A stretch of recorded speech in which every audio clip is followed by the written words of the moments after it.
Hello সবাই, আসসালামু আলাইকুম। স্বাগতম হাজী দানেশ বিজ্ঞান ও প্রযুক্তি বিশ্ববিদ্যালয়ের কোশ্চেন ব্যাংক সলভ ক্লাসে।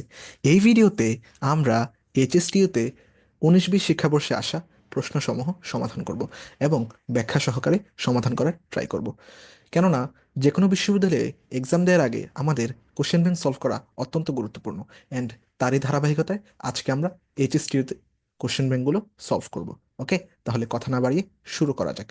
সো প্রথমে আমরা ফিজিক্স কোশ্চেন সলভ করব। দেখো ভাইয়া, প্রথম প্রশ্ন আমরা প্রথমে শর্ট সিলেবাসের গুলা এবং দেন শর্ট সিলেবাসের বাইরের যেগুলো ইম্পর্টেন্ট সেগুলা সলভ করব। ওকে, সো দেখো, প্রথম প্রশ্ন বলতেছে ভাইয়া আমাদের ক্রিয়া ও প্রতিক্রিয়ার মধ্যে মধ্যবর্তী কোণের মান কত। সো আমরা জানি ভাই এটা খুবই সহজ কোশ্চেন। ধরো কোনো একটা বস্তুতে একটা ক্রিয়াশীল বল, ওকে, সো একটা ক্রিয়াশীল যদি বল ক্রিয়া করে, ধরো একটা বক্স, ওকে, সো এখানে কোনো একটা বস্তু যদি বল ক্রিয়া করে, তখন ক্রিয়াশীল বল ও প্রতিক্রিয়া বল এটার যে কোনোটাই হতে পারে, 0 ডিগ্রিও হতে পারে, 60 ডিগ্রিও হতে পারে, 180 ডিগ্রি হতে পারে, 90 ডিগ্রি হতে পারে, এটা এদের মধ্যবর্তী কোণ, এদের স্মরণ যে কোনোটা হতে পারে ক্রিয়া করার পর। এদের যে স্মরণ যে কোনোটা হতে পারে, বাট সাধারণত আমাদের কি হয়, এদের যে স্মরণ এটা অলওয়েজ যেদিক থেকে আমাদের বলটা এসে হিট করে, যেদিক থেকে বলটা আমাদের এসে হিট করে তার বিপরীত দিকে হয়। অর্থাৎ বিপরীত দিকে হইলে এদের যে মধ্যবর্তী কোণ এটা হচ্ছে 180 ডিগ্রি। ওকে, 180 ডিগ্রি। তো সাধারণত যে ক্রিয়া ও প্রতিক্রিয়ার মধ্যবর্তী কোণ কি হয়, 180 ডিগ্রি হয়। তাহলে আমাদের অ্যান্সার হবে কি ডি। ওকে, সো হোপফুলি বুঝতে পারছো। ওকে, নেক্সট কোশ্চেন। আচ্ছা, ঘূর্ণায়মান বস্তুর গতিশক্তি কি। ভাইয়া এটা যখন আমরা এর আগেও কোশ্চেন ব্যাংক সলভ করছি, যেমন আমরা আরিওর কোশ্চেন সলভ করছি, সিওর কোশ্চেন ব্যাংক সলভ করছি, তখন কিন্তু আমরা সেটা পাইছি। ওকে, সো তাও আমরা একটু এখানে দেখে নিই। আচ্ছা, প্রথম কথা হচ্ছে আমরা যখন কোনো একটা বস্তুর রৈখিক গতিশক্তি, রৈখিক গতিশক্তি আমরা কি জানি, রৈখিক গতিশক্তি, রৈখিক গতিশক্তি KE is equal to half m v square, এই সূত্রটা তো আমরা জানি। ওকে, সো রৈখিক গতিশক্তি থেকে আমরা যখন কৌণিক গতিশক্তি বের করব, কৌণিক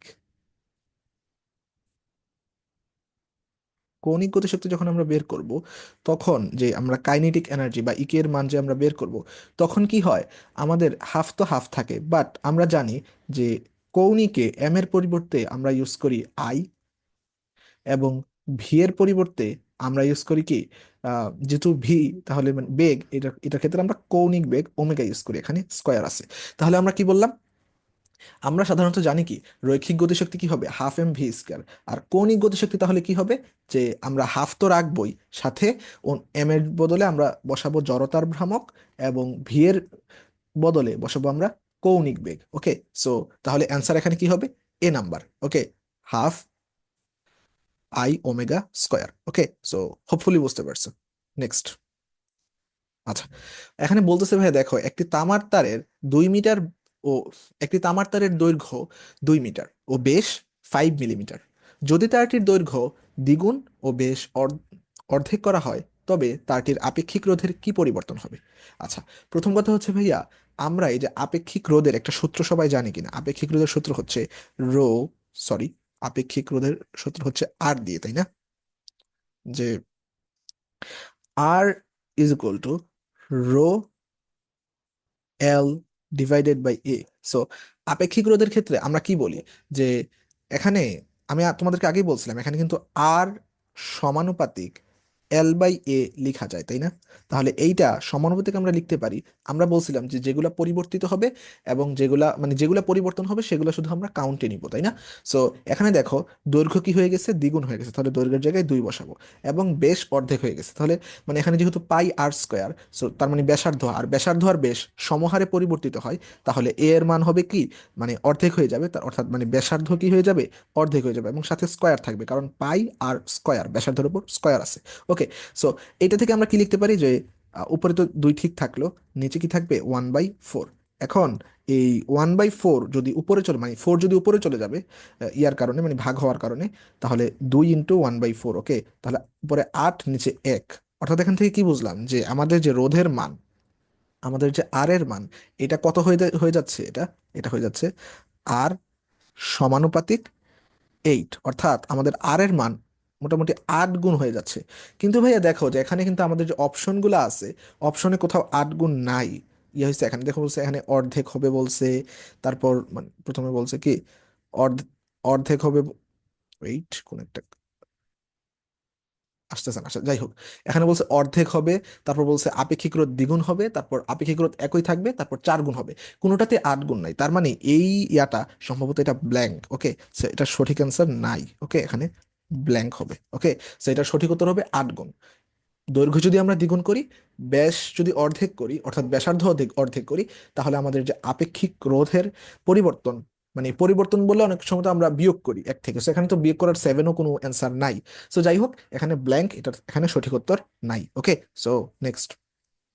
আচ্ছা, প্রসেসটা জানা জরুরি। ওকে, 5, নিচের কোনটির উপর তেজস্ক্রিয় মৌলের অর্ধজীবন নির্ভর করে? সো এটা আমরা আগেও সলভ করাইছি অন্যান্য কোশ্চেন ব্যাংক সলভে। সো এই জন্যই বলি, কোনো একটা ভার্সিটিতে পরীক্ষা দিবা তার মানে শুধু সেই বিশ্ববিদ্যালয়ের কোশ্চেন সলভ করবা তেমনটা না। তোমরা আরইউ, জিএসটি, তারপর খুলনা ইউনিভার্সিটি কোশ্চেন সলভ করতে পারো, কেননা যে কোনো সময় ওইখান থেকে কমন আসতে পারে, এবং বিগত বছরে এসেছেও। ওকে, সো তোমাদের সামনে আরো দেখাবো।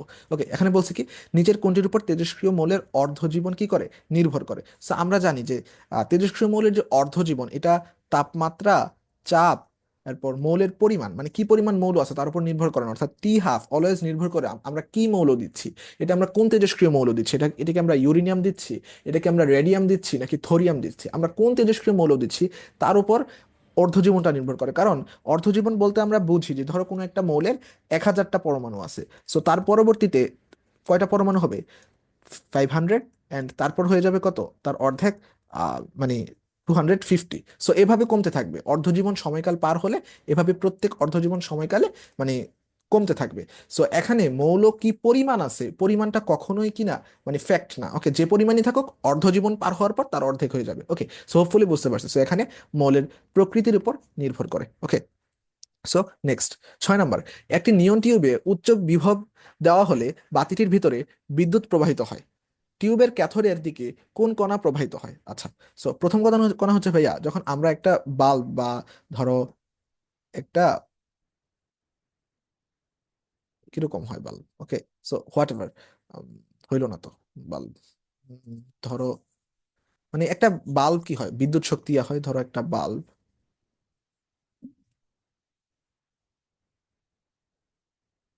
ধরে নাও এটা বাল্ব। ওকে, যাই হোক, সো ধরো একটা বাল্ব, সো এই বাল্বটাতে কি হয়, সাধারণত বিদ্যুৎ শক্তি আসবে, অর্থাৎ মানে কারেন্ট আসবে। সো কারেন্ট আসার ফলে কি হবে, আমাদের যে নিয়ন, যে নিষ্ক্রিয় গ্যাস, এটার কণাগুলা কি হবে, মানে অত্যাধিক শক্তি লাভ করে, এগুলা এদের যে মানে ইলেকট্রনগুলা এগুলা ছোটাছুটি করা শুরু করে দেবে। ওকে, সো অ্যান্ড ছোটাছুটি করা শুরু শুরু করে দিলে এখানে যে ধনাত্মক নিয়ন আয়ন এটা দেখা যাবে, ধনাত্মক নিয়ন, অর্থাৎ একটা ইলেকট্রন ত্যাগ করে এটা ধনাত্মক আয়নে পরিণত হবে, এবং এর ফলে আমরা কি পাবো, যে আলোক রশ্মির যে সেটা আমরা দেখতে পাবো। ওকে, সেখানে কি বলছে, ধনাত্মক নিয়ন আয়নে তৈরি হবে, কখনো ঋণাত্মক হবে না। ছাড়লে কি ঋণাত্মক হয়, কখনোই না, তাহলে ধনাত্মক হবে। ওকে, সো নিয়ন কণাটা ক্যাথোডের দিকে, কণা মানে টিউবের ক্যাথোডের দিকে কোন কণা প্রবাহিত হয়, অবশ্যই ধনাত্মক নিয়ন আয়ন প্রবাহিত হবে। ওকে, ধনাত্মক কণা প্রবাহিত হবে, ঋণাত্মক না। ওকে, সো হোপফুলি বুঝতে পারছি। তাহলে নেক্সট। ওকে, 8 নাম্বার। ভূপৃষ্ঠ হতে কত উচ্চতে, মানে কত উচ্চতে জি এর মান ভূপৃষ্ঠের 1/8 অংশ হবে? ভাইয়া এই টাইপের প্রশ্নগুলা, যে কত উচ্চতায় গেলে কত নিচে নামলে, এগুলো অনেক বেশি ইম্পর্টেন্ট। আমরা সূত্রগুলো একটু মনে রাখবো। ওকে, সো এখানে দেখো ভাইয়া, মানে কত উচ্চতা জিজ্ঞেস করছে, জি এর মান কত হবে। So আমরা মনে করি যে জি প্রাইমের মান, আমরা তো একটা সূত্র জানি তাই না, যে g prime is equal to g into R divided by R plus h এর হোল স্কোয়ার। সো এই সূত্রটা তো আমরা জানি তাই না? ওকে, সো এই সূত্রটা যদি আমরা জেনে থাকি, আমরা কিন্তু সহজে চাইলেই এটাকে এইভাবে লিখতে পারি যে ধরো, মানে কি বলে, g prime is equal to g into, আমরা যদি এই পুরাটাকে যদি মানে একটু উল্টিয়ে দিই, অর্থাৎ ইনভার্স আকারে আমরা লিখতে চাই, দেখাইছি তোমাকে। ধরো এই সবটাকে যদি আমরা একটু ইনভার্স আকারে লিখতে চাই, অর্থাৎ আমি বলতে চাইতেছি যে ধরো আর প্লাস এইচ কে উপরে নিয়ে নিলাম, আর নিচে আর রাখলাম, অর্থাৎ তখন যদি আমরা উল্টে দিলাম, অর্থাৎ এটা ইনভার্স হয়ে গেল, তাই তো? সো এখন এটা কি হবে, g prime is equal to g, so R কে আর দ্বারা ভাগ দিলে 1 plus h by R into inverse two. Okay, so এটা হয়তো বা তোমরা সূত্রটা অনেকে জানো, আমি জাস্ট দেখানোর জন্য যে এটা কোথা থেকে আসলো। ওকে, এটা কোথা থেকে আসলো। সো তারপরে আমরা কি করতে পারি, যে এখান থেকে আমরা জি প্রাইম ডিভাইডেড বাই জি, আচ্ছা জি প্রাইম ইজ ইকুয়াল টু, আচ্ছা আমরা এখন মান বসাই দিতে পারি চাইলে। ওকে, সো জি প্রাইমের মান কত দেওয়া আছে, অর্থাৎ এখানে বলছে যে জি প্রাইম হয়ে যাবে কত, 1/8 অংশ, অর্থাৎ আমাদের যে জি প্রাইম আছে সেই জি প্রাইমটা আমাদের যে, এটা 1/8 হয়ে যাবে, 1/8 জি হয়ে যাবে। আর এই পাশে থাকলে কত, জি। আর এদিকে 1 + h/r, এই মানটা আর একটু পরে বসাবো আমরা। সো সো এখান থেকে দেখো ভাইয়া, যে আমরা যদি এই পাশে করার ট্রাই করি, যে উভয় পাশ থেকে যদি আমরা জি আর জি কাটা দিই, উভয় পাশ থেকে আমরা যদি জি আর জি কাটা দিই, তাহলে থাকে কি, তাহলে থাকবে হচ্ছে 1/8 is equal to 1 + h/r inverse. Okay, so এখন কথা হইতেছে ভাইয়া, আমরা যদি উভয় পাশ থেকে আবার, মানে আগে তো আমরা উল্টাইছিলাম একবার, এখন যদি আবার উভয় পাশ থেকে উল্টাই, এই পাশে থাকবে 8 আর এই পাশে থাকবে 1 + h/r এর হোল স্কোয়ার। ওকে, এর হোল স্কোয়ার। এখন আমরা যদি রুট করে দিই, তাহলে 8 কে রুট করলে কি হয়, 2√2, 8 কে রুট করলে কি হবে, 2√2, আর এই পাশে কি থাকবে, 1 + h বা ডিভাইডেড বাই আর। এখন দেখো ভাইয়া, 2√2, এখন 2 × √2 কে ইয়া করলে কি হয়, 1.4, 1.4, এই √2টা মনে রাখবা। ওকে, √2 √2 করলে 1.4 আসে, আর এদিকে আসে 1 + h/r। ওকে, সো দেখি নেক্সট। সো এখন 2 আর 1.4 যদি আমরা গুণ করি, তাহলে হয় 2.8। ওকে, সো এদিকে যদি আবার এক যোগ করি, মানে এদিকে এক কি হবে, বিয়োগ হবে, সরি, এক কি হবে, বিয়োগ হবে। সো এক যদি বিয়োগ হয়, তাহলে h/r। সো এখন কি হবে, দেখো ভাইয়া, এখন হবে যে 1.8 ইজ ইকুয়াল টু h/r, বা সুতরাং কত উচ্চতায় চাইছে, অর্থাৎ এইচ এর মান বের করব, H is equal to 1.8 R. Okay, so তাহলে এইচ এর মান কত হবে, 1.8 আর। দেখো সি নাম্বারে আমাদের অ্যান্সার আছে যে 1.8 আর। ওকে, সো আমি এটা অনেক ব্যাখ্যা করে দেখালাম, তোমাদের কিন্তু এই সূত্রটা মুখস্থই থাকবে। ওকে, সো মানে তোমরা সরাসরি কিন্তু g prime is equal to g, g into one, 1 + h/r এর ইনভার্স 2, এভাবে কিন্তু সূত্র বসিয়ে, মানে দুই পাশ থেকে কাটা দিয়ে অঙ্ক করে ফেলতে পারবা। ওকে, মানে বেশি থেকে বেশি 4 লাইন অঙ্কটা হবে তোমরা যদি মনে মনে করো। ওকে, সো নেক্সট। ওকে, 12, একটি মিটার ব্রিজের বাম ফাঁকে 8 ওহম এবং ডান ফাঁকে 10 ওহম রোধ যুক্ত করা হলো। বাম প্রান্ত হতে কত দূরে সাম্য বিন্দু পাওয়া যাবে। ওকে, সো প্রথম কথা হচ্ছে ভাইয়া, আমরা মিটার ব্রিজের যে একটা সূত্র জানি, এই সূত্রটাকে আমাদের একটু ভালোভাবে মাথায় রাখতে হবে। প্রথম কথা হচ্ছে, আমরা এখানে ঠিকভাবে মানগুলো বসানোর জন্য কাকে কি বসাইতেছে এটা মানে খেয়াল রাখবো। প্রথম কথা হচ্ছে, আমরা যদি বাম ফাঁকে, খেয়াল করো যে বাম ফাঁকে আমরা কি বসাবো, পি বসাবো ধরো, এবং ডান ফাঁকে মানে ধরে নিলাম, ডান ফাঁকে আমরা কি বসাবো, কিউ। যদি এরকমটা হয়, সো আমরা সূত্রটা কি জানি, যে সূত্রটা জানি হচ্ছে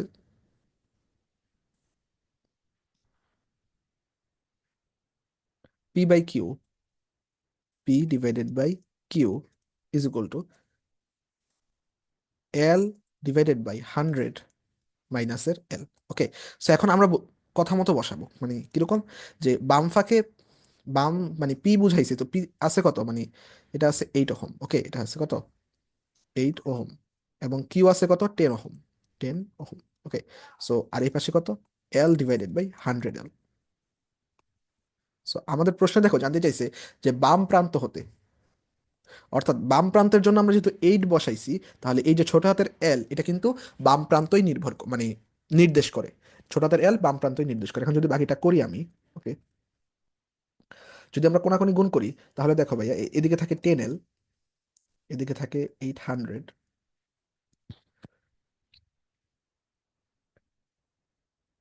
সরি, 800 মাইনাস 8 এল।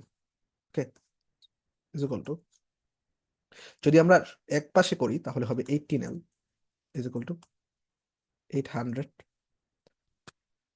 সো এখন আমরা কি করব, এল কে এক পাশে রাখবো, আর 800 ডিভাইডেড বাই 18। ওকে, এটা করব। সো এরকম যদি আমরা করি, তাহলে অ্যান্সার আসবে মানে 44.44। সো তারা ক্যালকুলেটর করছে, তো সেই জন্য তারা মানে অ্যাকুরেট ভ্যালুটা আনতে পারছে। ওকে, সো তুমি ক্যালকুলেটর না থাকলেও কিন্তু তোমরা মানে বের করতে পারো। কিভাবে ভাইয়া, যেমন মনে করো এখানে কি আছে, যদি আমরা ভাগ দিই, ধরো কত দিব, 18 কে 800 দ্বারা আমরা ভাগ দিব। সো যদি আমরা ভাগ দিতে চাই তাহলে ধরো কত দিয়ে যায়, কত দিয়ে যায়, সাপোজ ধরো 18, দেখবা যে মানে 4 20 কত, 4 20 80। সো 4 20 হলে 80 হইতো, তাহলে মানে তাহলে 4 দিয়ে যাবে তাই না, 80 থেকে একটু কম হবে। সো 8 কম হবে, তার মানে 72। ওকে, সো একইভাবে এখানে কত হবে, এখানে হবে 8 0। একইভাবে এখানে যদি আমরা 4 দিয়ে যাই এখানে হবে 72। সো তারপর একটা দশমিক নিব, তারপর আবার 8 মানে দশমিকের জন্য আবার শূন্য নিব, শূন্য কারণ আবার 4 দিয়ে যাবে, আবার 72। এটা বোঝাই যাচ্ছে যে 4 মানে 44 হবে, 44.44 হবে। ওকে, সেটা বোঝাই যাচ্ছে। ওকে, সো এইভাবে চাইলে আমরা মানে অ্যাজিউম করে কিন্তু অঙ্কগুলা করতে পারি। ওকে, সো একেবারে ক্যালকুলেটর লাগবে তাও কথা নেই, কিন্তু তাও তো তখন ক্যালকুলেটর মানে অ্যালাউ ছিল সম্ভবত। ওকে, সো কথা হলো কি, তাহলে অ্যান্সার হবে কি বি নাম্বার। ওকে, সো হোপফুলি আমরা বুঝতে পারছি। নেক্সট, 13 নম্বর। একটি তারের ব্যাসার্ধ দ্বিগুণ হলে এবং এর ইয়ং গুণাঙ্ক এর কত মানে এর ইয়ং গুণাঙ্ক কত হবে? এই প্রশ্নটা কিন্তু মানে অনেকবার অনেক জায়গায় আসে ভাইয়া, তোমাদেরকে একটু মানে ইয়াতে ফেলার জন্য। কারণ ইয়ং গুণাঙ্ক কিন্তু কখনো ভাইয়া আমাদের চেঞ্জ হবে না। ইয়ং গুণাঙ্কের মান শুধুমাত্র উপাদানের উপর নির্ভরশীল। ইয়ং গুণাঙ্ক শুধুমাত্র উপাদানের উপর নির্ভরশীল, শুধুমাত্র উপাদান চেঞ্জ হলে ইয়ং গুণাঙ্ক চেঞ্জ হবে। বাকি যা কিছু হয়ে যাক, ব্যাসার্ধ কমে যাক, মানে যা কিছু হয়ে যাক, ইয়ং গুণাঙ্কের মান মান চেঞ্জ হবে না, অর্থাৎ এর ইয়ং গুণাঙ্কের মান অপরিবর্তিত থাকবে। এটা কিন্তু 23-24-এ ঢাকা ইউনিভার্সিটিতেও আসছে। ওকে, সো এটা মাথায় রাখবো, ইয়ং গুণাঙ্ক শুধুমাত্র উপাদানের উপর নির্ভর করে, বাকি কোনো কিছু বাড়ক কমক ইয়ং গুণাঙ্কের উপর কোনো প্রভাব পড়ে না। ওকে, 16। এক ইলেকট্রন ভোল্ট হলো কি? সো আমরা সবাই জানি এক electron volt is equal to 1.6 × 10⁻19 joule.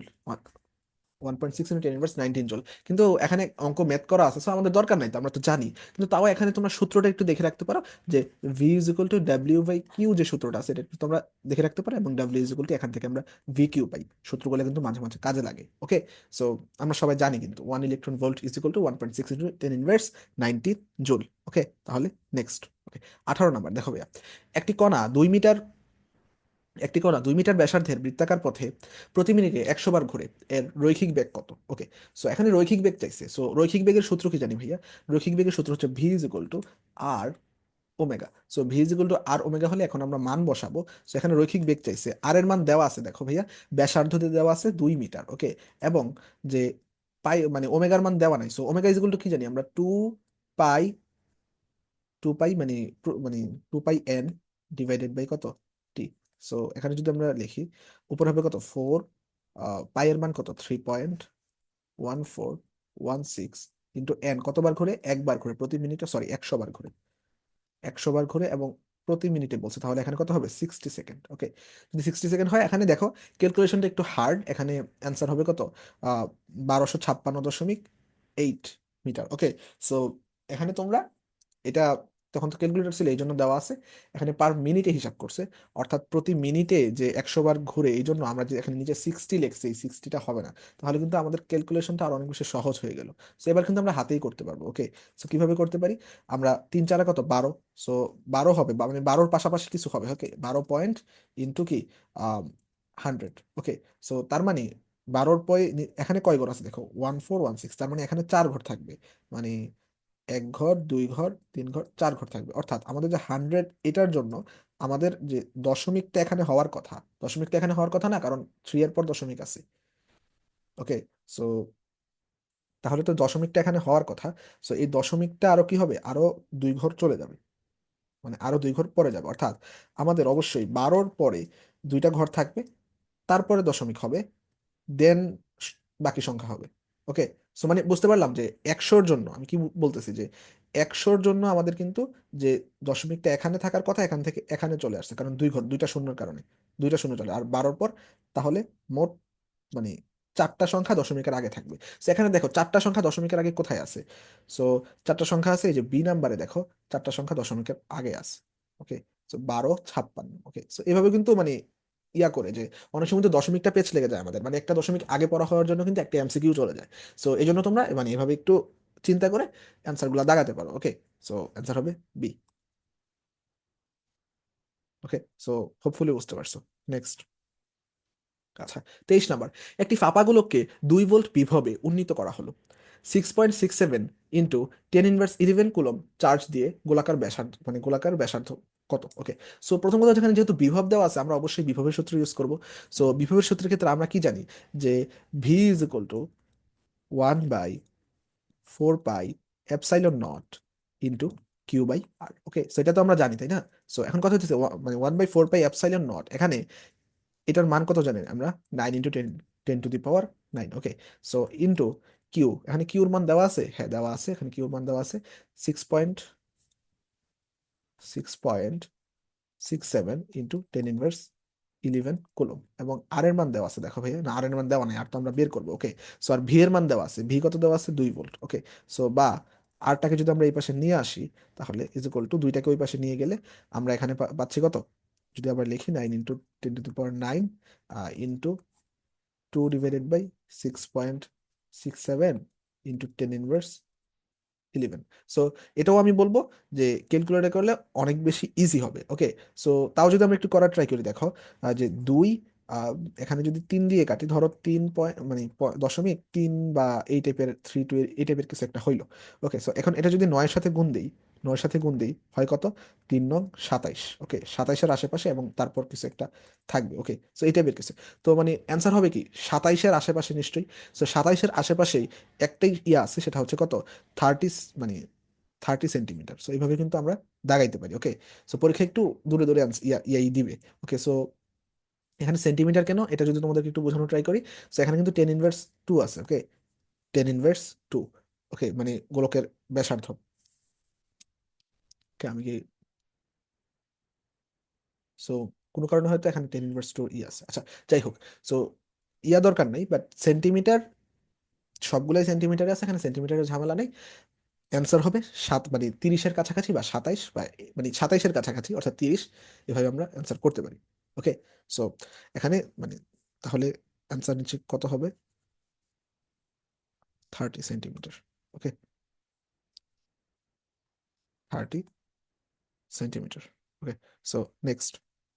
আচ্ছা, 24, কোন ট্রানজিস্টরের আইসি ইজ ইকুয়াল টু, কোন ট্রানজিস্টরের IC is equal to 0.95 milli ampere এবং IE is equal to 1 milli ampere হলে এর প্রবাহ বিবর্ধন গুণক কত? ওকে, সো আমরা দুটো সূত্র জানি, একটা হচ্ছে প্রবাহ বিবর্ধন গুণক আলফা, আর আরেকটা হচ্ছে প্রবাহ লাভ বিটা।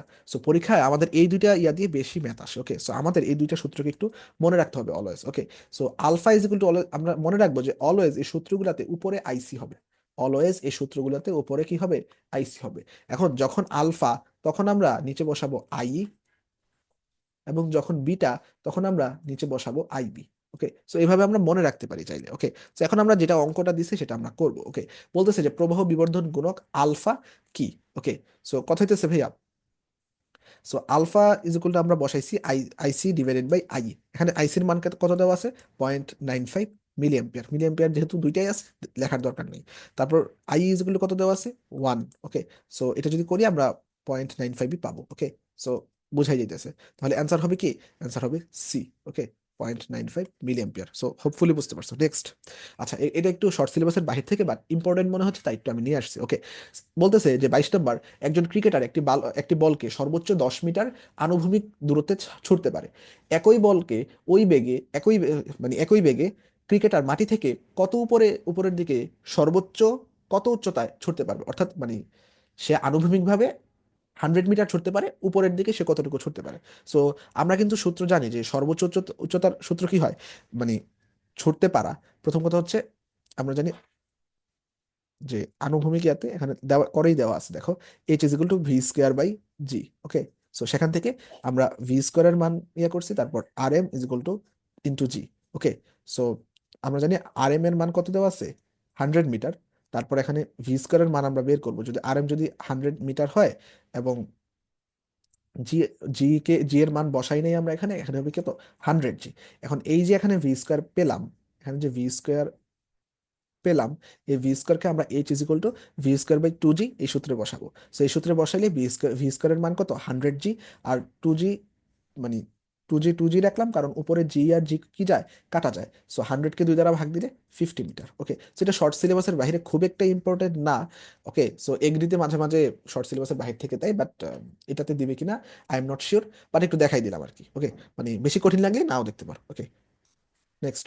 আচ্ছা, এখন আমরা কেমিস্ট্রি কোশ্চেন সমূহ সলভ করবো। ওকে, বলছে কি মানব রক্তে কোন বাফার দ্রবণ বিদ্যমান। ওকে, সো বাফার দ্রবণ মানব দেহে কোনটা, এটা তো আমরা জানি যে আমাদের মানব দেহে যে বাইকার্বনেট বাফার বিদ্যমান আছে। ওকে, সো এই কারণে কিছু পরিমাণ অ্যাসিড অথবা ক্ষার যোগ করলে মানুষের কি হয় না, রক্তের যে পিএইচ এটা পরিবর্তন হয় না। সো মানব দেহের যেই পিএইচটা বিদ্যমান এটা শুধু শুধু মূলত তোমরা জানো যে কার্বনিক অ্যাসিড এবং যে বাইকার্বনেট, এটার হচ্ছে সোডিয়াম বাইকার্বনেটের যে বাফার এটা হচ্ছে মানব রক্ত। ওকে, সো এটা মনে রাখো। ওকে, সোডিয়াম বাইকার্বনেট এবং কার্বনিক অ্যাসিড, কারণ আমাদের যে কার্বন ডাই অক্সাইড এটা জানি আমরা পানির সাথে যুক্ত হয়ে আমাদের রক্তে বাইকার্বনেট তৈরি করে, এবং এটা মানে বাইকার্বনেট রূপ, সোডিয়াম বাইকার্বনেট রূপেও দুইটা মিলে আমাদের একটা বাফার দ্রবণ সৃষ্টি করে। বাকিগুলো দেখো কিন্তু হয় না কিন্তু।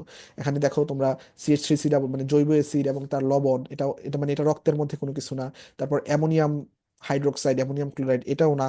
তারপর H3PO4 এবং Na2HPO4। ওকে, সো এগুলোও না। ওকে, সো তাহলে অ্যান্সার হবে কি এ নাম্বার। অ্যান্সার হবে কি এ নাম্বার, আর এটা মুখস্থ মানে থাকা উচিত অনেক সবার। ওকে, সো নেক্সট। আচ্ছা, 2 নাম্বার দেখো, নিচের কোনটি উভধর্মী অক্সাইড। ভাইয়া উভধর্মী অক্সাইড অনেকগুলো আছে আমরা জানি, মানে যারা একই সাথে অ্যাসিডিক ধর্ম প্রদর্শন করে এবং একই সাথে ক্ষারীয় ধর্ম প্রদর্শন করে। তবে অনেকগুলোর মধ্যে আমাদের Al2O3, আমি হয়তো বা অন্য ক্লাসে বলছিলাম যে Al2O3 এবং বেরিলিয়াম অক্সাইড, এই দুইটা উভধর্মী অক্সাইড একটু আমাদের বেশি আসে। সো মনে রাখবো যে উভধর্মী অক্সাইড কোনগুলা, Al2O3 বেরিলিয়াম অক্সাইড। এছাড়াও আমরা মনে রাখতে পারি যে জিঙ্ক অক্সাইড, Al2O3, স্টেনাস অক্সাইড, তারপর লেড অক্সাইড, লেড অক্সাইড, এটার নামটা খেয়াল আসতেছে না। সো যাই হোক, সো কথা হইতেছে ভাইয়া, তোমরা অক্সাইডের উপর কোনো ক্লাস চাও কিনা আমাকে জানাতে পারো, মানে অর্থাৎ উভধর্মী অক্সাইড আছে, তারপর হচ্ছে নিরপেক্ষ অক্সাইড, তারপর অম্লীয় অক্সাইড কোনটা, ক্ষারীয় অক্সাইড কোনটা, সেগুলা মানে চাইলে বলতে পারো। ওকে, যেমন অম্লীয় অক্সাইড কোনগুলা, যারা কিনা ইয়া করে, কি বলে, অধাতুর সাথে মানে অধাতুর অক্সাইড গুলো হচ্ছে অম্লীয় অক্সাইড, ধাতুর অক্সাইড গুলা ক্ষারীয় অক্সাইড। সো এভাবে মনে রাখা যায়। So next, 3 number, 250 DM cube. DM cube মানে কিন্তু ভাইয়া লিটার, ডিএম কিউব মানে কি লিটার। ওকে, এত ডিএম কিউব 0.4 মোলার Na2CO3 দ্রবণে কত গ্রাম Na2CO3 থাকে। সো প্রথমত হচ্ছে ভাইয়া, আমরা জানি কি ডিএম কিউব মানে কি লিটার, সো মানে 1000 সেন্টিমিটার কিউব। সো এটা এটা কোন সূত্র দ্বারা আমরা করতে পারি। সো আমরা জানি এখানে কত গ্রাম চাইছে, তাই না? তাহলে আমরা জানি যে W = S M V divided by 1000। Okay, সেখানে এস এর মান কত, এস এর মান দেওয়া আছে দেখো 0.4। এম কত, সোডিয়াম, সোডিয়াম কার্বনেটের বেলা 106। তাহলে ভি এর মান কত, ভি হচ্ছে মানে ইয়া কত, আয়তন, আয়তন হচ্ছে 250 লিটার। ওকে, সো 250-এর সাথে তাহলে আমাদেরকে 10 কিউব গুণ দিতে হবে। ওকে, 10 কিউব আমাদের গুণ দিতে হবে, এবং নিচে 1000। সো তারপর এই যে এই 1000 আর উপরের 10 কিউব, এটা কিন্তু কাটা যায়। ওকে, সো তারপর যদি আমরা ক্যালকুলেট করি, তাহলে দেখবা যে 4 যেহেতু আছে, 4-এর একটা 10 আছে, তাহলে 4-এর একটা দশমিক আমরা কেটে ফেলতে পারি, এবং যে 25-এর সাথে যে শূন্য আছে এই শূন্যটা কেটে ফেলতে পারি।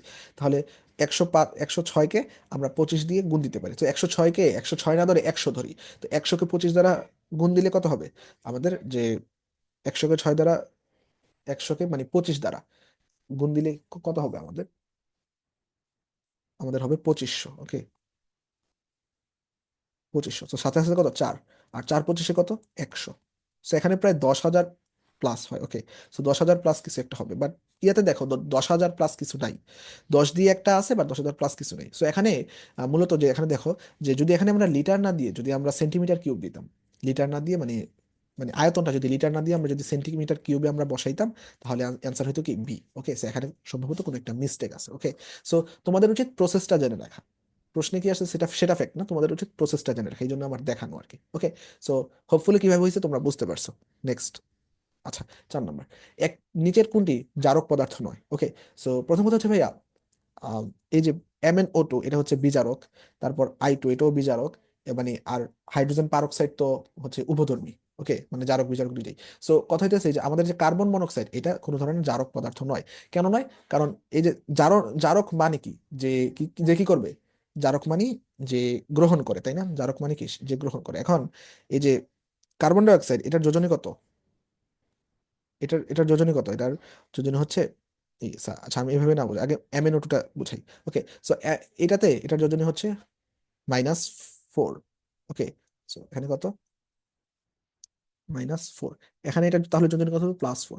সো Mn কি হবে আমরা জানি, Mn মানে ম্যাঙ্গানিজ, এটা ম্যাঙ্গানিজ 2+ পরিণত হতে পারে, তাহলে এটা একটা মানে বিজারক। যেহেতু ম্যাঙ্গানিজ +4 থেকে ম্যাঙ্গানিজ 2+ হয়েছে, সেহেতু এটা একটা কি বিজারক। ওকে।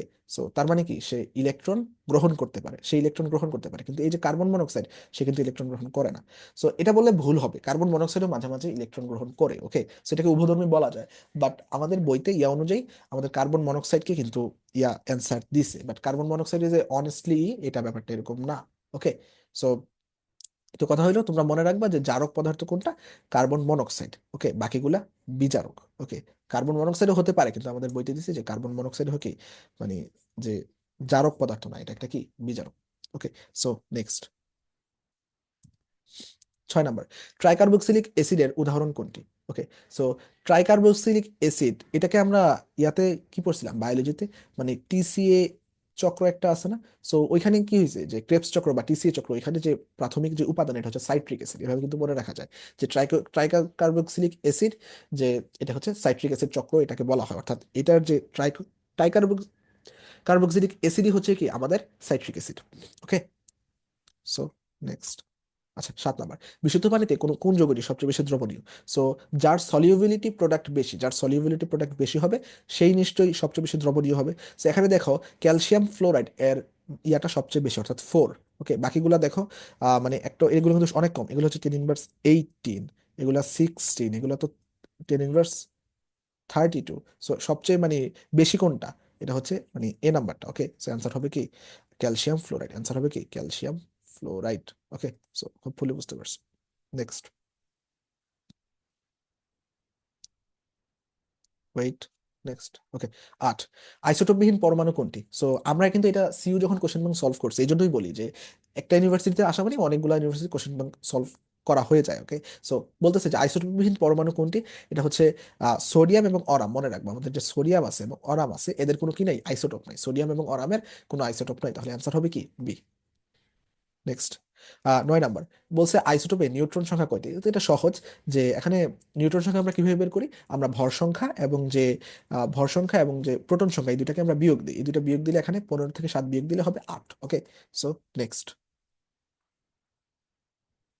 আচ্ছা, 10 নাম্বার, ফেরাস সালফেট যৌগের কেএসপি এর মান কত? এখন কোন যৌগের কেএসপি আমরা অনেকে মুখস্থ করি। ওকে। সো এটা কিন্তু একটা ইয়া দিয়ে বের করা যায়, মানে সহজে বের করা যায়, যে মানে তোমরা সাধারণত দেখবা যে ইয়াগুলা দেখবা, মানে যে নিচের নাম্বার গুলা। ওকে। সো ফেরাসে দেখো মানে 2 আছে, তার মানে আমরা দেখবো 2s। ওকে। 2s আমরা এভাবে মনে রাখি যে নিজের উপর, সরি, প্রথমে মানে 2 লিখবো। ওকে, মানে যা থাকবে তা লিখবো। ওকে। এখন তার উপর সেই চিহ্নটা দিব, তারপর 2 নাম্বার এস এর নিচে দেখো সালফারের নিচে 3 আছে, তাহলে তাকে লিখবো, এবং তার উপর সেই নাম্বারটা দিব, এবং যে নাম্বার দুইটা দিছি, এই দুই এই নাম্বার দুইটাকে এস এর উপর যোগ হিসাবে যোগ আকারে লিখবো। ওকে। সেটা আমি এভাবে মনে রাখি, নিজের উপর নিজে, তার উপর সে, এবং এস এর উপর সে এবং তিনি, মানে আম, নিজের উপর নিজে, তার উপর সে, মানে যারটা মানে কি বুঝে যেতেছি, মানে যারটা যার উপর লিখবো, এবং এস এর উপর দুইটা যোগ আকারে লিখবো। ওকে, মানে মেইন কথা এটাই। ওকে। 2-এর উপর 2 লিখবো, 3-এর উপর 3 লিখবো, এবং এস এর উপর 2 আর 3 কি কি লিখবো, যোগ আকারে লিখবো। So এটা যদি আমরা লিখি, এটা যদি আমরা করি, প্রথম পাশে 4, তারপর এটা হচ্ছে 3³ হলে হয় 27 ইন্টু s⁻5। ওকে। সো এটা যদি আমরা করি, আম, এটা যদি আমরা করি তাহলে হবে 108। Okay. So 108 s⁻5। Okay. So তাহলে অ্যান্সার হবে কি ডি। ওকে। সেটা অনেকে মুখস্থ রাখে যে 5 হলে, মানে এই দুইটার যোগফল যদি 5 হলে তাহলে হয় কত, 108 s⁻5, 4 হলে একটা হয়, 3 হলে একটা হয়, 2 হলে একটা হয়। সো তোমরা যে যেভাবে মনে রাখতে পারো। ওকে। নেক্সট। 11 নাম্বার, জাল টাকা শনাক্তকরণে কোনটি ব্যবহৃত হয়? সো আমরা সবাই জানি এটা হচ্ছে ইউভি রশ্মি, অতিবেগুনি রশ্মি জাল টাকা শনাক্তকরণে ব্যবহৃত হয়। ওকে। 12 নাম্বার, হেবার পদ্ধতিতে অ্যামোনিয়া উৎপাদনকালে নিচের কোনটি প্রভাবক হিসেবে ব্যবহৃত হয়? ওকে। সো আমাদের বইতে কিছু মানে পদ্ধতি দেওয়া আছে, হেবার বোস পদ্ধতি, এবং তারপরে যে স্পর্শ পদ্ধতিতে সালফিউরিক অ্যাসিড উৎপন্ন করা হয়, সেগুলো ইম্পর্টেন্ট। তারপর নাইট্রিক অ্যাসিড পদ্ধতিতে মানে নাইট্রিক অ্যাসিড তৈরি করা হয় অসওয়াইল্ড প্রণালীতে। সো এগুলো একটু আমাদের ইম্পর্টেন্ট, সো আমরা যেগুলো মনে রাখবো, প্রথম কথা হচ্ছে উৎপাদন কি হয়, এবং পদ্ধতির নাম, এবং যে প্রভাবক। So, এগুলা কোনটা কি আমরা একটু মনে রাখবো একে একে। ওকে, উৎপাদন কি হবে, তারপর পদ্ধতির নাম কি হবে, তারপর প্রভাবক কি হবে। ওকে, সো আমরা যদি একটু লেখার ট্রাই করি, যে প্রথম কথা হচ্ছে আমাদের যে অ্যামোনিয়া আছে, এই অ্যামোনিয়া অর্থাৎ NH3, এইটা উৎপাদন করা হয় আমাদের হচ্ছে হেবার বস পদ্ধতির মাধ্যমে। এটা উৎপাদন করা হয় হেবার বস, হেবার বস। এবং যে প্রভাবক লাগে, প্রথমে মনে রাখবো ফেরাস। ওকে, প্রথমে ফেরাস। আর যদি কোনো জায়গায় যদি ফেরাস না থাকে, ফেরাস না থাকলে দিব, কিন্তু ফেরাস না থাকলে আমরা মলিবডেনাম যেটা সেটা দিব। প্রথমে প্রায়োরিটি পাবে কি ফেরাস। ওকে, সো তারপর হচ্ছে কি, যে অ্যামোনিয়া উৎপাদন, তারপর হচ্ছে আমরা সালফিউরিক অ্যাসিড উৎপাদন করি। এটা হচ্ছে স্পর্শ পদ্ধতিতে। এটা কোন পদ্ধতিতে? স্পর্শ পদ্ধতি। স্পর্শ পদ্ধতি সালফিউরিক অ্যাসিড উৎপাদন করি। এবং এই সময় আমরা ইউজ করি কি জানো? Vanadium pentoxide, vanadium pentoxide. এবং আমরা প্লাটিনাম ইউজ করতে পারি, এই দুইটার মধ্যে একটা ইউজ করতে পারি আমরা। কিসের জন্য? স্পর্শ পদ্ধতির জন্য। তারপর আমাদের আছে কি নাইট্রিক অ্যাসিড। নাইট্রিক অ্যাসিড, এইটা আমরা উৎপাদন করি হচ্ছে অসওয়াল্ড প্রণালীতে। প্রথম দুইটা বেশি ইম্পর্টেন্ট। ওকে, সো তাও লিখে দিই, অসওয়াল্ড প্রণালীতে আমরা, মানে অসওয়াল্ড প্রণালী আমরা ইউজ করি। এবং এক্ষেত্রে আমরা ইউজ করব কি, যে আমাদের যে ইয়ে আছে শুধুমাত্র প্লাটিনাম যেটা আছে এটা আমরা ইউজ করব। সো প্রথম দুইটা অবশ্যই অবশ্যই আমাদের কিন্তু মনে রাখতে হবে, নিচেরটাও কিন্তু ইম্পর্টেন্ট, তাই লিখে দিছি। ওকে, সো প্রথমত আমরা অ্যামোনিয়া উৎপাদনে হ্যাভারবোস পদ্ধতিতে ইয়ে করি, এবং প্রভাবক ইউজ করি কি ফেরাস, এবং ফেরাস না থাকলে মলিবডেনাম। আর স্পর্শ পদ্ধতিতে সালফিউরিক অ্যাসিড উৎপাদন করা হয়, এবং প্রভাবক হিসেবে ব্যবহার করা হয় কি ভ্যানাডিয়াম পেন্টক্সাইড এবং প্লাটিনাম। ওকে, সো তাহলে এখানে দেখো ফেরাস এবং মলিবডেনাম দুইটাই আছে, কিন্তু আমি বলছি কি, যে যদি ফেরাস না থাকে তখন মলিবডেনাম, কিন্তু এখানে ফেরাস আছে, তাহলে এখানে অ্যান্সার হবে কি ফেরাস। ওকে, এখানে অ্যান্সার হবে কি ফেরাস। ওকে, সো হোপফুলি বুঝতে পারছি। ওকে, মলিবডেনাম কিন্তু হবে না। তাহলে নেক্সট, আচ্ছা 14 নম্বর, কোনটি হোমোসাইক্লিক অ্যারোমেটিক যৌগ? ওকে, সো হোমোসাইক্লিক মানে কি? আহ, একই রকম চক্রের মধ্যে একই রকম মানে মৌল থাকবে, তাই তো?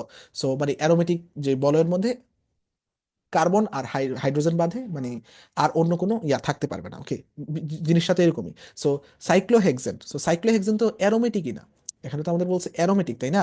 সো সাইক্লোহেক্সেন তো অ্যারোমেটিকই না, সো এটা তো অ্যান্সার হওয়ার প্রশ্নই ওঠে না। তারপর বলছে benzene hexachloride. So benzene hexachloride তোমাদের অনেকের মনে হতে পারে এটা তো, আর যে চক্র, এটার ভিতরে কি নাই, মানে ক্লোরিন নাই, তাই না? তো এটা তো হোমোসাইক্লিক হতে পারে, কিন্তু না ভাইয়া, আমাদের অ্যারোমেটিক কিন্তু বেনজিন হেক্সাক্লোরাইড না। কেন না? কারণ অ্যারোমেটিক হওয়ার জন্য আমাদের যে ডাবল বন্ড থাকা লাগে, আমাদের যে ডাবল বন্ড থাকা লাগে, এই ডাবল বন্ড কিন্তু আমাদের যে বেনজিন হেক্সাক্লোরাইডে নাই। ওকে, সো মানে ক্লোরিনের জন্য এগুলা মানে বাইরে বের হয়ে যায়, ডাবল বন্ড গুলো ভেঙে যায়। ওকে, 6টা ক্লোরিন এসে যুক্ত হয়ে যায়, হোপফুলি তোমরা এগুলা জানো। ওকে, অর্থাৎ ভিতরে যে ইয়াগুলা, এগুলা কিন্তু ইয়াতে নাই, বেনজিন হেক্সাক্লোরাইডে থাকবে না। ওকে, তারপর হচ্ছে ফেনল। সো হ্যাঁ ভাইয়া, ফেনল হচ্ছে অ্যান্সার। কেন ফেনল অ্যান্সার? কারণ আমরা জানি ফেনলে বাইরে একটা হাইড্রোক্সিড মূলক থাকে, এবং ভিতরে যে অ্যারোমেটিকের যে মানে বেনজিনের যে বলয়টা সেটা থাকে।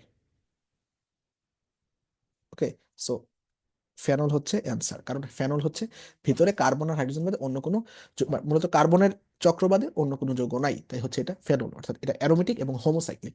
থায়োফিন দেখো, থায়োফিন কি যায় ভিতরে, কি ঢুকে যায়, সালফার প্রবেশ করে যায়। মানে অ্যারোমেটিকের চক্রে সালফার প্রবেশ করে, এই জন্য থায়োফিনে কি না, হোমোসাইক্লিক না। ওকে, সো হোপফুলি বুঝতে পারছো। নেক্সট,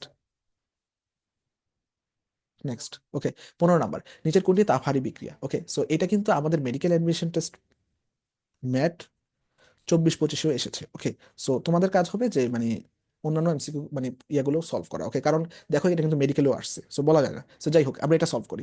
নিচের কোনটি তাপহারী বিক্রিয়া? ওকে, সো আমরা তাপহারী বিক্রিয়া দেখবে, এটা বেশিরভাগ ক্ষেত্রে এই যে মানে নাইট্রোজেন আর অক্সিজেন মিলে যে 2NO হয়, এটাই বেশিরভাগ আসে, এটা হচ্ছে তাপহারী বিক্রিয়া। ওকে, এমনকি মেডিকেলেও এটা আসছে, এবং এর আগে ডেন্টালেও আসছে, মানে ডেন্টালেও এখানে এটা আসছে। অর্থাৎ তাপহারী বিক্রিয়ার ক্ষেত্রে সাধারণত এইরকম ইয়াটাই দেয়, মানে এরকম অপশনগুলোও দেয়। তোমরা মানে মনে রাখতে পারো, এই যে নাইট্রোজেন আর অক্সিজেন মিলে যে 2NO হয়, এটা হচ্ছে একটা তাপহারী বিক্রিয়া। এবং মনে রাখবো এটাতে কি হয়, এটার ডেলেচের মান পজিটিভ। ডেলেচের মান কত? ডেলেচের মান পজিটিভ, তাই কি এটা হচ্ছে একটা তাপহারী বিক্রিয়া। এবং এখানে প্রায় 180 কিলো জোল তাপ উৎপন্ন হয়, 180 কিলো জোল তাপ উৎপন্ন হয়, এজন্য এটা একটা কি তাপহারী বিক্রিয়া। এখন তাপহারী বিক্রিয়ার কিছু এক্সাম্পল আমরা চাইলে কিন্তু মনে রাখতে পারি। যেমন আমরা যদি বলি যে ক্যালসিয়াম মানে কার্বন প্লাস দুই মানে সালফার মিলে কি হয় CS2, এটা হচ্ছে কি একটা তাপহারী বিক্রিয়া, মানে তাপহারী বিক্রিয়ার উদাহরণ। ওকে, তাপহারী। সো তারপর আমরা বলতে পারি হাইড্রোজেন প্লাস যে আয়োডিন, এটাও কি একটা তাপহারী বিক্রিয়া। এগুলো কিন্তু উভধর্মী, ওকে। সো মানে উভয় দিকে আর কি থাকে, মানে উভয় দিকে বিক্রিয়া হয়। সো তারপর আরেকটা আমরা লিখতে পারি যে ক্যালসিয়াম কার্বনেট ধর্মী বিক্রিয়া যদি হয় তাহলে হয় calcium oxide plus carbon dioxide. So এই তিনটেও আমরা মনে রাখতে পারি, এই তিনটেও কি আমাদের যে তাপহারী বিক্রিয়া। সো এটার ডেলেচের মানও পজিটিভ, মানে প্রত্যেকটা ডেলেচের মানই পজিটিভ, এবং এটার ডেলেচের মান হচ্ছে প্লাস 92 কিলোজুল। এটাটা যদি আমি বলি এটা হবে 52 কিলোজুল, ওকে। সো এগুলো মনে রাখা অতটা ইম্পর্টেন্ট না, জাস্ট লিখে দিলাম আর কি, ওকে। সো হোপফুলি তোমরা জানো, ওকে। নেক্সট। আচ্ছা, রেক্টিফাইড স্পিরিটের ছোটনাঙ্ক কত? ওকে। সো আমরা মনে রাখবো যে রেক্টিফাইড স্পিরিট আছে, এটার ছোটনাঙ্ক হচ্ছে 78.1 ডিগ্রি সেলসিয়াস বা তার কাছাকাছি। এখন 78-এর কাছাকাছি এখানে শুধু একটাই অ্যান্সার আছে, মানে এ নাম্বার, অর্থাৎ এখানে অ্যান্সার হবে এ। সো সাথে সাথে আমরা ইথানলের ছোটনাঙ্কটাও মনে রাখতে পারি, 78.4 অথবা 78.3 ডিগ্রি সেলসিয়াস, এক এক জায়গায় এক একটা থাকে, ওকে।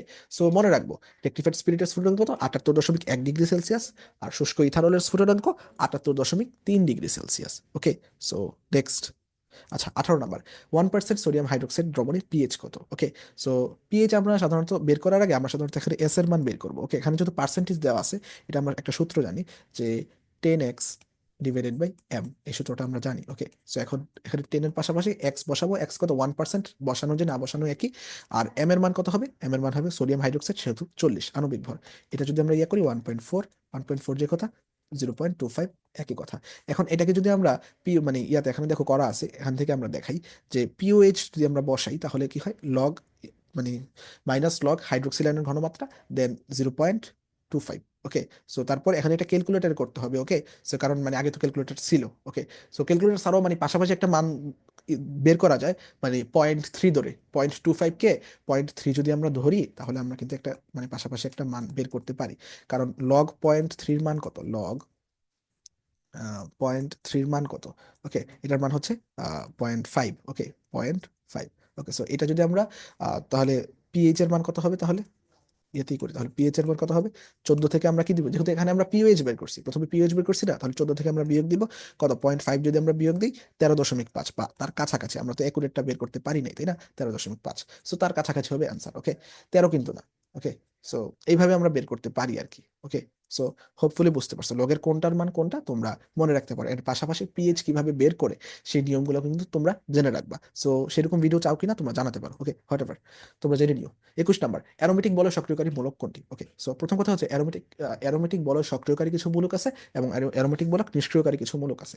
সো মনে রাখবো আমাদের যে বলয় সক্রিয়কারী, বলয় সক্রিয়কারী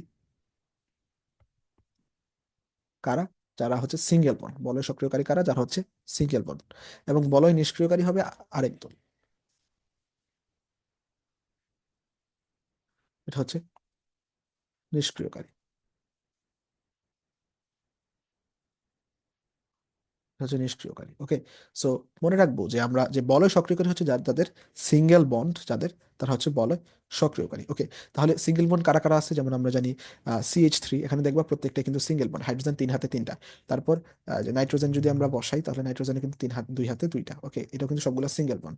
একইভাবে তোমরা যদি অক্সিজেন, তারপর যে CH, এটাও কিন্তু সব সিঙ্গেল বন্ড, ওকে। সো মানে যারা সিঙ্গেল বন্ড তারাই সক্রিয়কারী। কিন্তু আমরা মনে রাখবো এখানে যে, আচ্ছা এটা একটু পরে দেখাই। সো মানে নিষ্ক্রিয়কারীর মৌলের ক্ষেত্রে যেমন আমরা যদি NO2 এর ক্ষেত্রে দেখি, তাহলে এটা মানে এক হাতে 2টা, এক হাতে একটা, আর এক হাতে কয়টা, 2টা, এটা হচ্ছে বলয় নিষ্ক্রিয়কারী, কারণ এখানে একটা কি আছে, ডাবল বন্ড আছে। তারপর CH এর ক্ষেত্রে যদি আমরা দেখি, অক্সিজেন এখানেও ডাবল বন্ড আছে, তাই এটা নিষ্ক্রিয়কারী। একইভাবে অ্যাসিড, তারপর সায়ানাইড, সায়ানাইডে তো 3টা বন্ড আছে, ডাবল বন্ড ট্রিপল বন্ড থাকলে, ডাবল বন্ড ট্রিপল বন্ড থাকলে কি হয়, নিষ্ক্রিয়কারী। সো আমি যেটা বলার জন্য এত কিছু লিখলাম, যে মনে রাখবে একটা ব্যতিক্রম আছে, ব্যতিক্রম হচ্ছে কি, ক্লোরিন বা হ্যালোজেন সমূহ, ক্লোরিন বা হ্যালোজেন সমূহ, ক্লোরিন দিয়েই বেশি আসে। সো ক্লোরিনটাই লিখি তাহলে। সো ক্লোরিন যেটা আছে এটা কিন্তু মানে বলয় সক্রিয় মানে কি, অর্থপ্যারা নির্দেশক।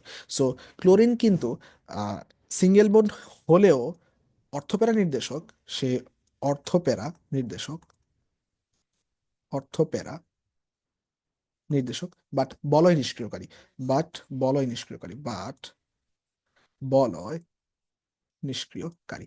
ওকে, সো একটু বুঝে নিও, বলয় নিষ্ক্রিয়কারী। সো সব ঠিক আছে, আমি কি বললাম, সিঙ্গেল বন্ড থাকলে কি হবে, সিঙ্গেল বন্ড থাকলে হচ্ছে সে বলয় সক্রিয়কারী, ডাবল বন্ড থাকলে এবং ট্রিপল বন্ড থাকলে বলয় নিষ্ক্রিয়কারী। সিঙ্গেল বন্ড থাকলে আমরা তাকে বলি অর্থপ্যারা নির্দেশক, ডাবল বন্ড বা ট্রিপল বন্ড থাকলে আমরা তাকে বলি প্যারা নির্দেশক। ওকে, ওকে আমরা এখানে লিখি নাই কিন্তু বুঝে নিও, তুমি হয়তো বা জানো এগুলা। So single bond, ortho para, double bond, para নির্দেশক।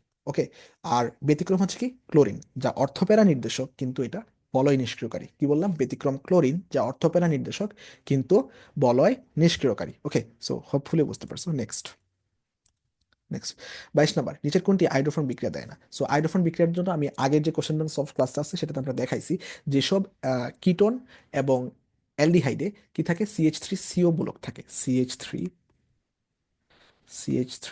সি ডাবল বন্ড ও, এরকম মূলক থাকে যে সকল অ্যালডিহাইড ও কিটোনে, তারা কি দেয়, হ্যালোফর্ম বিক্রিয়া দেয়। এবং যে সকল অ্যালকোহলকে জারিত করলে CH3CO মূলক পাওয়া যায় তারা হ্যালোফর্ম বিক্রিয়া দেয়। আর আয়োডোফর্ম কারা দিবে, যারা হ্যালোফর্ম দেয় না তারাই আয়োডোফর্ম বিক্রিয়া দেয়, অর্থাৎ এরা ভাইস ভার্সা। সো আমরা প্রশ্নে দেখব, যেহেতু এখানে দেয় না বলছে, দেয় না বলাতে আমরা এখানে কারা হ্যালোফর্ম বিক্রিয়া দেয় অর্থাৎ কাদের মধ্যে CH3CO মূলক আছে সেটা দেখবো, কারণ এখানে দেয় না বলছে, উল্টা বলছে। ওকে, তো এখানে CH3CO মূলক দেখো, প্রথমটাতে তোমরা একে দেখবা, প্রথমটাতে কিন্তু নাই, মানে CH3 আছে, বাট এখানে হাইড্রোজেন ইয়ে হয়ে গেছে, অক্সিজেন কিন্তু ডাবল বন্ডের মধ্যে আসে নাই, সিঙ্গেল বন্ডের মধ্যে চলে আসছে ওই আকারে। ওকে, সো তারপর 2 নম্বর 3 নম্বরটা রাখলাম, D নম্বরটা দেখি।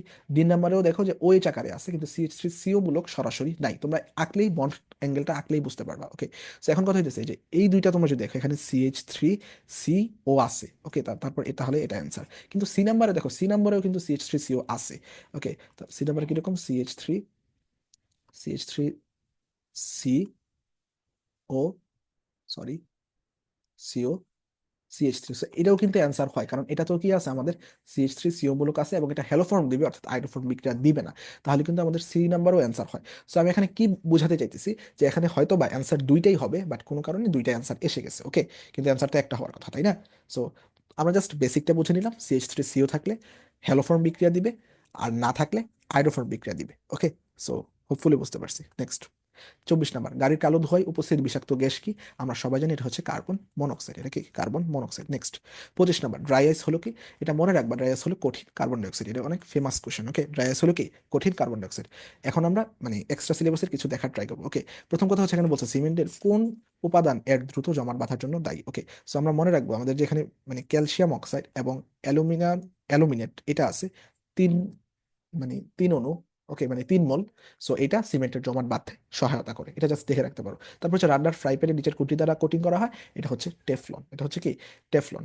ম্যাগনেসিয়াম হাইড্রোক্সাইড এবং হাইড্রোজেনের মিশ্রণকে কি বলে, আমরা জানি এটাকে বলা হয় মিল্ক অফ ম্যাগনেসিয়া, যা একটা কি কলয়েড। সো আমাদের কাজ হবে কি কোনটা কোনটা কলয়েড কোনটা সাসপেনশন, এগুলো একটু আমাদের জেনে রাখা, বই কিন্তু খুব সুন্দর করে দেওয়া আছে। ওকে, তারপর 23 নম্বরটা দেখো, সেলুলোজ কার পলিমার? সো আমরা মনে রাখবো সেলুলোজ হচ্ছে বিটা ডি গ্লুকোজের পলিমার। সেলুলোজ কি বিটা ডি গ্লুকোজের পলিমার। তাহলে এখানে প্রশ্ন আসে যে আলফা ডি গ্লুকোজের পলিমার কি? মনে রাখবো আলফা ডি গ্লুকোজের পলিমার হচ্ছে কি আমাদের যে গ্লাইকোজেন আছে, গ্লাইকোজেন। ওকে, গ্লাই আমাদের যে গ্লাইকোজেন এটা হচ্ছে কি আলফা ডি গ্লুকোজের পলিমার। ওকে, সো হোপফুলি বুঝতে পারছি। নেক্সট, এখন আমরা বায়োলজি কোশ্চেন সমূহ সলভ করবো। ওকে, সো 1 নম্বর দেখো, কোন ক্ষারটি ডিএনএ অণুতে পাওয়া যায়? আমরা জানি ডিএনএ তে অ্যাডিনিন গুয়ানিন তো থাকে, বাট থায়ামিন শুধুমাত্র ডিএনএ তে থাকে এবং ইউরাসিল যেটা আছে সেটা আরএনএ তে থাকে, আমরা জানি। নিচের কোনটি এককোষী? সো এখানে অ্যান্সার হবে মূলরোম। কেন ভাইয়া মূলরোম? কারণ মূলরোমে ভাইয়া যদি বহুকোষী মূলরোম হয় তাহলে কিন্তু ভাইয়া পানি প্রবেশে কষ্ট হবে, তাই না? বহুকোষী তো থাকা যাবে না, সেজন্য মূলরোম অবশ্যই এককোষী হতে হবে, বহুকোষী হওয়া যাবে না। ওকে, সো নেক্সট। আচ্ছা, 7 নম্বর, নিচের কোন উদ্ভিদটি শ্রাব এর উদাহরণ নয়? ওকে, সো শ্রাবের উদাহরণ যখন বলছে ভাইয়া, শ্রাব মানে ভাই এখানে কিন্তু বুঝেছে গুল্ম। ওকে, সো তোমরা এটা কিন্তু ইংরেজি নাম। ওকে, সো তোমরা অনেকে ইয়া হয়ে যেতে পারো, শ্রাব শ্রাব মানে হচ্ছে গুল্ম। সো গুল্মের উদাহরণ কিন্তু গন্ধরাজ, রঙ্গন, জবা, তিনোটাই। এই যে আশ্বায়রা, এটা কিন্তু গুল্মের উদাহরণ না। সো এটা আমরা একটু মনে রাখবো। তারপর বলছে দেখো, কোনটি বহুবর্ষজীবী? কোনটি বহুবর্ষজীবী? সো আমরা জানি যে হলুদ, আমরা দেখছি না আগে গ্রামে যে হলুদ কি হয়, বহু বর্ষজীব, মানে অনেক দিন যাবত হলুদ গাছ বেঁচে থাকে। ওকে, সো নেক্সট, 9 নম্বর, প্লাজমা মেমব্রেন হলো। সো প্লাজমা মেমব্রেন হচ্ছে একটা অর্ধবেদ। কেন ভাইয়া অর্ধবেদ? কারণ প্লাজমা মেমব্রেন দিয়েই তো মানে প্লাজমা মেমব্রেন মানে কি, কোষঝিল্লি। সো কোষঝিল্লি যদি মানে অভেদ্য হয় তাহলে তো সে কোষীয় বস্তুগুলো আদান প্রদান করতে পারবে না, ওকে। তাহলে অর্ধভেদ্য, এই জন্য সে কোষীয় বস্তুগুলো আদান প্রদান করতে পারে, তাহলে প্লাজমা মেমব্রেন কি, অর্ধভেদ্য। 10 নাম্বার, নিম্নের কোনটি অপুষ্পক উদ্ভিদের অন্তর্ভুক্ত নয়, ওকে। সো মনে রাখবো যে আমাদের যে নিম্ন জীবী যে বৈশিষ্ট্যগুলো আছে, থ্যালোফাইটা, ব্রায়োফাইটা এবং টেরিডোফাইটা, এগুলো হচ্ছে মানে আদি উদ্ভিদ, ওকে। সো এগুলা অপুষ্পক উদ্ভিদ। বাট সপুষ্পক উদ্ভিদ কি, জিমনোস্পার্ম এবং অ্যাঞ্জিওস্পার্ম, আমরা জানি। নগ্নবীজী উদ্ভিদ এবং আবৃতবীজী উদ্ভিদ কি, সপুষ্পক উদ্ভিদ বলা হয় এদেরকে। যদিও মানে নগ্নবীজী উদ্ভিদের পরিপূর্ণ পুষ্প নাই, তাও কিন্তু আগে কিন্তু জিমনোস্পার্ম এবং অ্যাঞ্জিওস্পার্ম দুইটাকেই কি বলা হতো, সপুষ্পক উদ্ভিদের আন্ডারেই ফেলা হতো। তাহলে অ্যান্সার, এখানে অ্যান্সার কি আছে, জিমনোস্পার্ম, আর বাকিগুলা কি আদি উদ্ভিদ, সেজন্য এটার অ্যান্সার হবে না, ওকে। সো 11 নম্বর, ফল ও বীজ উৎপাদনের প্রধান নিয়ন্ত্রক কি। সো এটা আমরা মনে রাখবো, এটার প্রধান ইয়া হচ্ছে অক্সিন, এটা একটা হরমোন, মানে ইয়া, এটা হচ্ছে, এটার কারণে কি হয়, ফল ও বীজ উৎপাদন হয়ে থাকে। এরপর বলছে গুপ্তবীজী উদ্ভিদের এন্ডোস্পার্ম কোন ধরনের। সো আমরা মনে রাখবো এটা হচ্ছে গুপ্তবীজী। গুপ্তবীজী মানে কি বোঝায়, গুপ্তবীজী বলতে বোঝায় হচ্ছে আমাদের যে কি বলে, আবৃতবীজী উদ্ভিদ, গুপ্তবীজী বা আবৃতবীজী উদ্ভিদ। আর নগ্নবীজের ইয়া কি, ব্যক্তবীজী। নগ্নবীজী মানে কি, ব্যক্তবীজী। আর গুপ্তবীজী মানে কি, আবৃতবীজী, ওকে। সো এটার এন্ডোস্পার্ম আমরা জানি ট্রিপ্লয়েড, কারণ এদের কি হয়, সেকেন্ডারি নিউক্লিয়াসের সাথে মিলন ঘটে, এই জন্য এদের যে এন্ডোস্পার্ম এটা কি, ট্রিপ্লয়েড হয়। আর যে মানে কি বলে, নগ্নবীজী উদ্ভিদের কি হয়, হ্যাপ্লয়েড হয়। নগ্নবীজী উদ্ভিদের ক্ষেত্রে কি হবে, হ্যাপ্লয়েড হবে। আর গুপ্তবীজী উদ্ভিদের ক্ষেত্রে